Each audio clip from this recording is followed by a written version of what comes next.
বাংলাদেশের অন্তর্বর্তীকালীন সরকারের প্রধান উপদেষ্টা ডক্টর মোহাম্মদ ইউনূস এরই মধ্যে লন্ডন সফর করছেন, কিন্তু যেভাবে তিনি এখন আলোচনার কেন্দ্রে উঠে এসেছেন শুধু তার কৃতিত্বের কারণে নয়, বরং রাজনৈতিক বিতর্কেরও কেন্দ্রবিন্দু এখন তার এই চলমান লন্ডন সফর।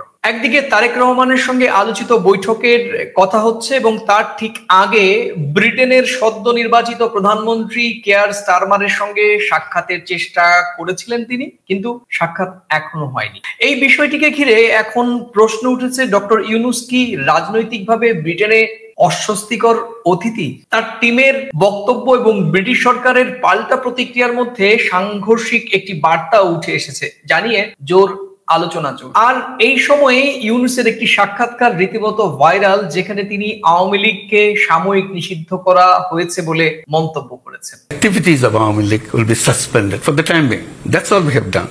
We have not banned Awami League. তাহলে এই সফরে কিছুটা কি ব্যাকফুটে পড়েছেন ডক্টর ইউনূস, যাকে ঘিরে এই উপমহাদেশের প্রধান গণমাধ্যমগুলো তাদের প্রথম পাতায় কিংবা প্রধান শিরোনাম হিসেবে জায়গা করে নিচ্ছে। সেই ডক্টর ইউনূস লন্ডন সফরে কি সত্যিকার অর্থে কিছুটা ব্যাকফুট? এ বিষয় নিয়ে আজকের আলোচনায় প্রতিদিনকার মতো সঙ্গী সাংবাদিক বিশ্লেষক আমার বন্ধু প্রথম কলকাতার ডেপুটি এডিটর পরমাশিস গোসাই। পরমাশিস, তুমি সবটাই শুনলে। তুমি জানো কদিন আগেই বাংলাদেশের অন্তর্বর্তীকালীন সরকারের প্রধান উপদেষ্টা ডক্টর মোহাম্মদ ইউনূস লন্ডনে সফরে গিয়েছেন এবং তার এই সফরকে প্রথম থেকেই আমরা নানা ধরনের বিতর্ক, আলোচনা, সমালোচনা হতে দেখেছি এবং সবশেষ ব্রিটেনের প্রধানমন্ত্রীর সঙ্গে তার বৈঠক করা এবং অবশ্যই সম্প্রতি দুদিন আগে তিনি ব্রিটেনের একটি গণমাধ্যমকে দেয়া সাক্ষাৎকারে আওয়ামী লীগ সম্পর্কে যে মন্তব্য করেছেন সেটি নিয়ে নিঃসন্দেহে এখন একটা আলোচনার ঝড় বয়। তুমি কিভাবে দেখছো গোটা বিষয়টি, যদি খুব সংক্ষেপে তুমি প্রথম বিশ্লেষণ দর্শকদের সামনে উত্থাপন করো?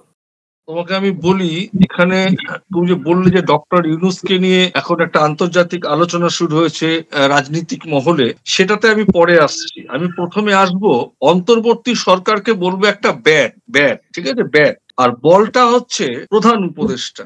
এখন যখন ক্রিকেট প্লেয়াররা মাঠে একটা বল হাঁকিয়ে মারে না, তখন আমরা টিভি ক্যামেরা যেটা দেখি যে বড় বড় ক্যামেরা যখন ইউজ করে, বলটা বাউন্ডারি হচ্ছে না কেউ ক্যাচ লুটছে, এই বলটা যাওয়াটা পর্যন্ত লোকে দেখে। এখন ডক্টর ইউনূসকে সারা বিশ্ব ঠিক এইভাবেই দেখবে।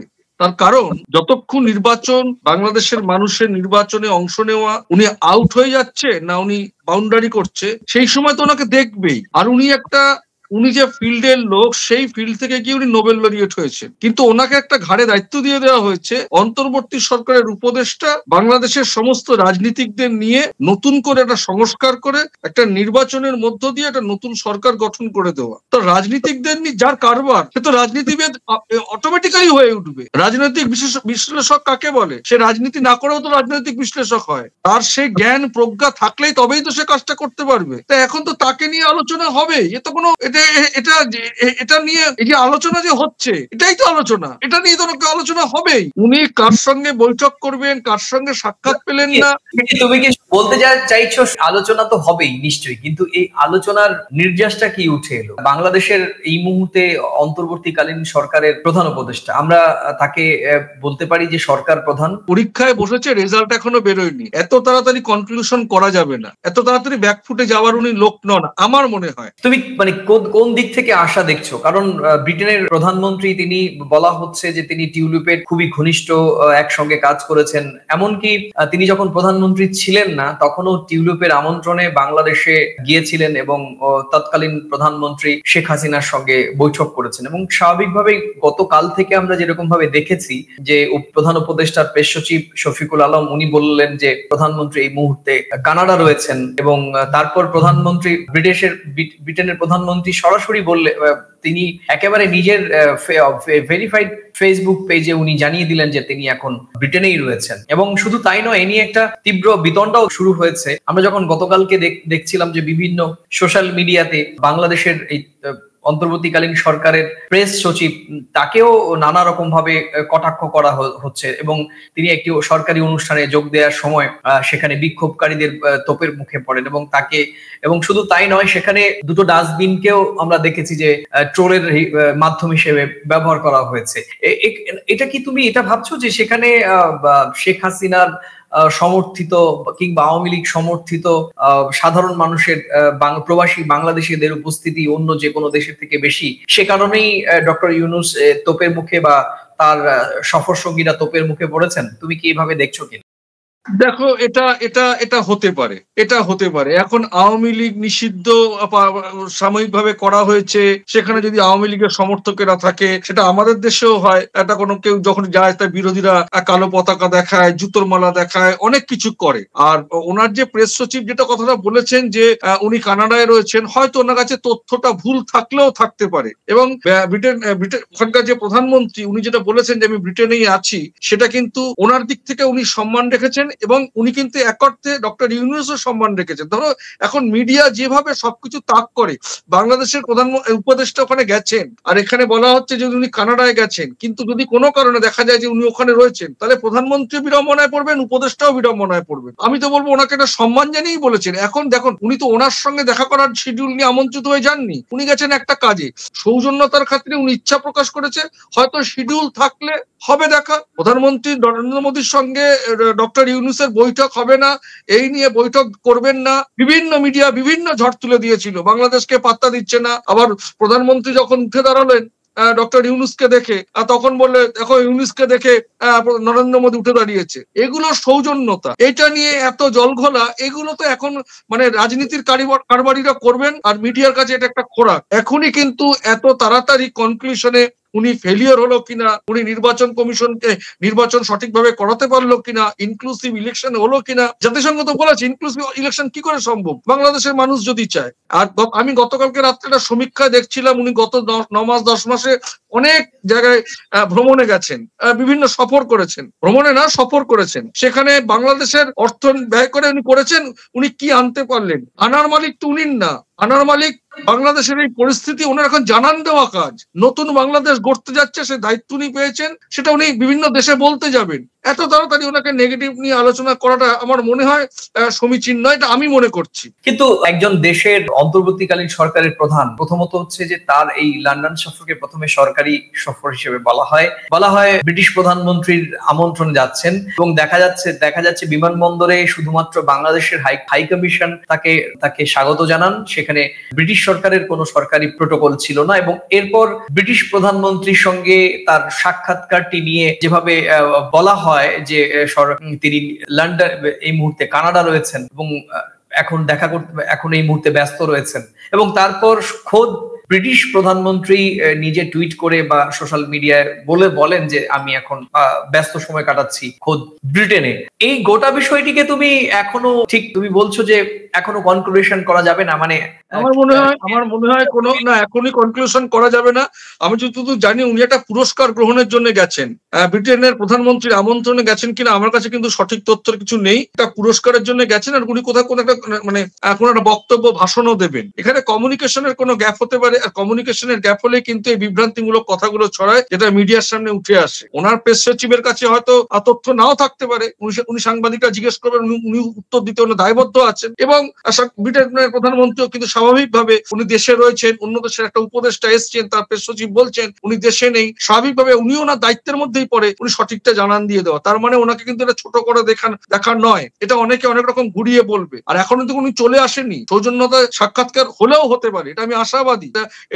এটা নিয়ে যখন বিতর্ক হচ্ছে, দেখো সময় বলবে, হয়তো সাক্ষাৎকার হলেও হতে পারে। আর যদি সাক্ষাৎকার নাও হয়, তাহলেও এত বিষয়টাকে এত ছোট করে দেখাটা আমার মনে হয় না ঠিক হবে। তাতে বাংলাদেশের মানুষকে ছোট করা হচ্ছে। যারা এটা নিয়ে সমালোচনা করছেন, আফটার অল উনি এখন বাংলাদেশের অন্তর্বর্তী সরকারের উপদেষ্টা, উনি কোনো রাজনৈতিক দলের কিন্তু মুখ নন, বাংলাদেশের সব মানুষের উনি মুখ।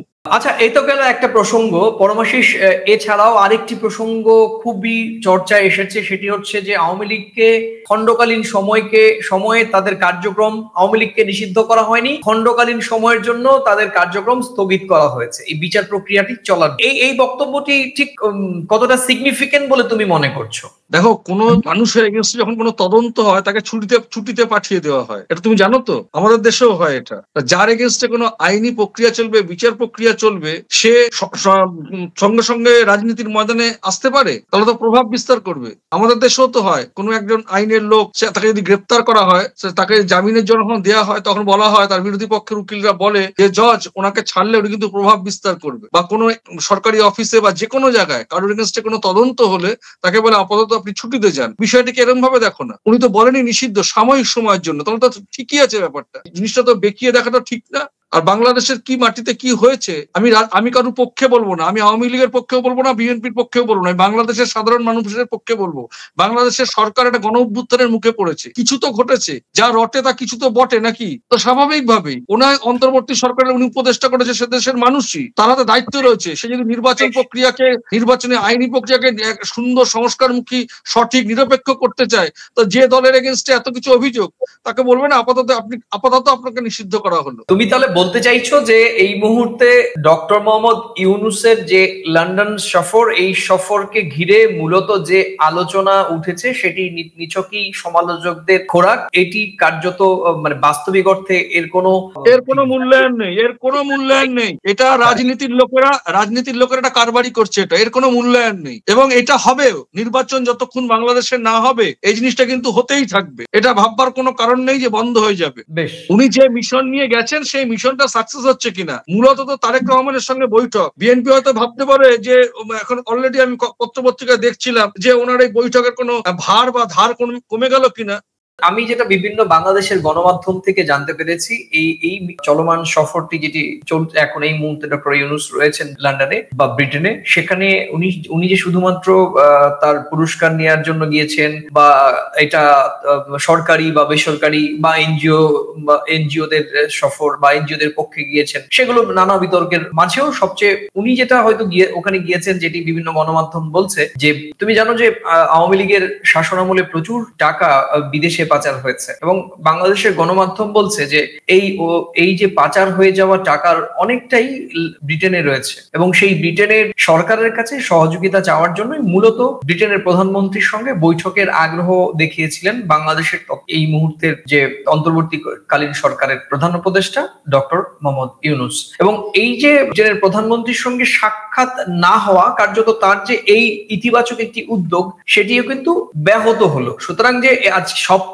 যে ওনার যে এই সফরটা যে এই মুহূর্তে দাঁড়িয়ে যে সব ক্ষেত্রেই যে সফল হলো, এমনটা কিন্তু বলার এখনো পর্যন্ত জায়গা মানে এখনটা পর্যন্ত ওই জায়গায় কিন্তু আসেনি। তবে এটা নিঃসন্দেহে ঠিক যে ডক্টর মোহাম্মদ ইউনূস তার যে সরকারের প্রধান উপদেষ্টা হওয়ার পর গত 10 মাসের যে সার্বিক কর্মকাণ্ড, এই সবটাই যে বাংলাদেশের সাধারণ মানুষের পক্ষে যাচ্ছে সেটাও কিন্তু এখনো পর্যন্ত পরিষ্কার নয়। কারণ বাংলাদেশের একটা শ্রেণীর গণমাধ্যম কিন্তু ইতিমধ্যেই তার সরকারের বা তার বিভিন্ন কর্মকাণ্ড নিয়ে সমালোচনা করতে শুরু করেছেন। আমি গতকালকেও বলেছি যে ডক্টর মোহাম্মদ ইউনূসের কয়েকজন উপদেষ্টার পিএস এপিএস এর দুর্নীতির কথা এসছে, উপদেষ্টা মন্ডলীর বিভিন্ন বক্তব্য সেটা নিয়েও নানা রকম ভাবে তারা তোপের মুখে পড়েছেন, এবং সরকারের কর্মকাণ্ড এবং সরকারের সদিচ্ছা, নির্বাচন নিয়ে সদিচ্ছা, সেই সমস্ত বিষয় নিয়েও কিন্তু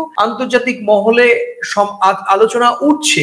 একেবারে যে হচ্ছে তা নয়, তবে বাংলাদেশের তৎকালীন ক্ষমতাসীন দল আওয়ামী লীগের পক্ষে এখনো কিন্তু সেই অর্থে বাংলাদেশের গণমাধ্যমে এখনো পর্যন্ত ইতিবাচক কোনো খবর হচ্ছে না। তবে একটা তুল্যমূল্য হচ্ছে যে অনেকে বলছেন যে শেখ হাসিনার দুর্নীতি অনেক বেশি, কিন্তু ডক্টর মোহাম্মদ ইউনূসের সরকারের সময়ও কিন্তু নানা ধরনের সমালোচনামূলক কাজ হচ্ছে, এটাও বলছেন। সুতরাং আমাদের দেখার বিষয়, তুমি যেটা বলছিলে যে এই সফরটি শেষ না হওয়া পর্যন্ত কংক্রিট ভাবে এর সাম আপ করা খুবই কঠিন বা করা ঠিক হবে না, এবং আলোচক তারা নিশ্চয়ই এই লন্ডন সফর নিয়ে সমালোচনা করবেন বা আলোচনা করবেন, কিন্তু সময় বলবে যে তার এই সফর বাস্তবিক অর্থে সফল না বিফল, সেটি সময় বলবে।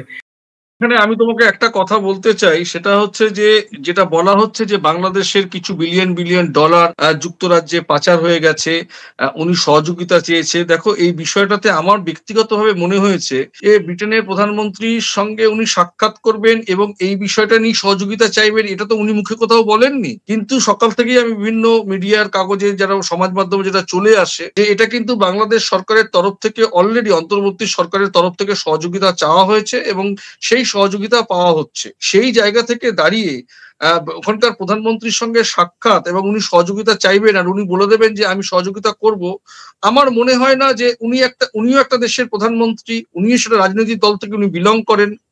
তা উনি যদি কোনো অন্যায় হয়ে থাকে সরকারিভাবে প্রসেসগতভাবে যা যা চিঠি চাপাটি হওয়া, যা যা তদন্ত হওয়া সবই হবে।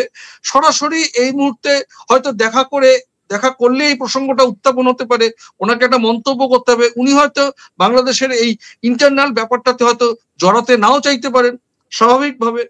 এবং সাক্ষাৎ হলেই যে এই বিষয়ে যে আলোচনা করবেন ওনার তরফ থেকে তো এটা কোথাও বলাও হয়নি, এটা আমরা সবাই অ্যাজাম্পশন করছি। সৌজন্য সাক্ষাৎকার হতেই পারে। এখন বিষয়টা তোমাকে বলছি, এই বিষয়টা নিয়ে কিন্তু আলোচনা সমালোচনা হবে এবং এটাও ঠিক, আমরা কিন্তু অন্তর্বর্তী সরকারের পক্ষে কথা বলবো না। যেটা বাংলাদেশের সাধারণ মানুষ যাকে চাইছে আমরা তার পক্ষে কথা বলবো। উনি যদি কোনো ভুল করেন, ওনার দলের উপদেষ্টা বা কেউ যদি কোনো ভুল করে, সমালোচনার মতন জায়গায় যদি ওনারা যান, সমালোচনা হবে। আমাদের লক্ষ্য ভারত বাংলাদেশের সম্পর্ক, সাধারণ মানুষের সঙ্গে সম্প্রীতি। আমরা বাংলায় কথা বলি, আমরা রবীন্দ্রসঙ্গীত শুনি, আমরা নজরুল গীতি শুনি, আমরা কিন্তু সকলে এক। সেই জায়গা থেকে কিন্তু আমরা বাংলাদেশের মানুষের পক্ষে কথা বলি। আজকের এই আলোচনায় সমাপ্তটা দাঁড়ালো ডক্টর ইউনূস তার লন্ডন সফর নিয়ে যে আলোচনা সমালোচনা তৈরি হয়েছে, সেটি আমাদের বিশ্লেষকের ভাষায় যে এই আলোচনা সমালোচনা অব্যাহতভাবে চলবে, কারণ ডক্টর ইউনূস 2024-এর 5 আগস্ট গণ অভ্যুত্থানের পরপর ক্ষমতা ভার গ্রহণ করেন এবং তা এই ক্ষমতা গ্রহণ করা নিয়ে দেশ বিদেশে আলোচনা যেরকম রয়েছে, সমালোচনাও তেমন রয়েছে। আর নিঃসন্দেহে এটি তার বিপক্ষের যে রাজনৈতিক দল বা শক্তি, সেটির নাম আওয়ামী লীগ, এবং স্বাভাবিকভাবে আওয়ামী লীগ গত 15 বছর দেশটিতে ক্ষমতা থাকাকালীন সময়ে দেশ বিদেশে তাদের শাখা প্রশাখা কিংবা সরকারিভাবে তাদের একটি যে যোগাযোগ সেটি তৈরি হয়েছিল, সেই যোগাযোগ তারা এই মুহূর্তে তাদের পক্ষে কাজে লাগাবেন, সেটি স্বাভাবিক। তবে আমার একটি ছোট্ট বিশ্লেষণ, সেটি হচ্ছে যে ডক্টর ইউনূসের এই লন্ডন সফর ঘিরে গত 10 মাসে ডক্টর ইউনূসের যা অর্জন হয়েছে, খানিকটা হলেও কিছু তথ্যের অপপ্রলাপ বা তথ্যের মধ্যে অপতথ্য কিংবা কিছু হয়তো তথ্য সামনে এনে প্রকৃত তথ্যকে আড়াল করার চেষ্টা করার কারণে ডক্টর ইউনূসের গত 10 মাসের যে ভাবমূর্তি সেটি কোথাও গিয়ে খানিকটা ক্ষুণ্ণ হয়েছে বলে আমার ব্যক্তিগতভাবে বিশ্লেষণ। প্রিয় দর্শক, আপনারা এভাবে আমাদের সঙ্গে যুক্ত থাকেন এবং আমি আগেও বলেছি যে আমাদের আলোচনার কোন অংশের সঙ্গে আপনি সহমত কিংবা কোন অংশের সঙ্গে আপনি ভিন্ন মত পোষণ করছেন, সেটি অবশ্যই আমাদের ভিডিওতে মন্তব্যের কলামে আপনারা লিখে জানিয়ে আমাদের সঙ্গে যুক্ত হতে পারেন। তো এতক্ষণ আমাদের সঙ্গে সময় দেওয়ার জন্য পরমাশিস তোমাকেও ধন্যবাদ, এবং অবশ্যই প্রথম কলকাতার দর্শকদের প্রতিও আমার একই রকম ভাবে গভীর কৃতজ্ঞতা জানিয়ে আজকের এই বিশ্লেষণ এখানেই ইতি টানছি। নমস্কার, ভালো থাকবেন, সুস্থ থাকবেন, সবাই নিরাপদে থাকবেন। নমস্কার।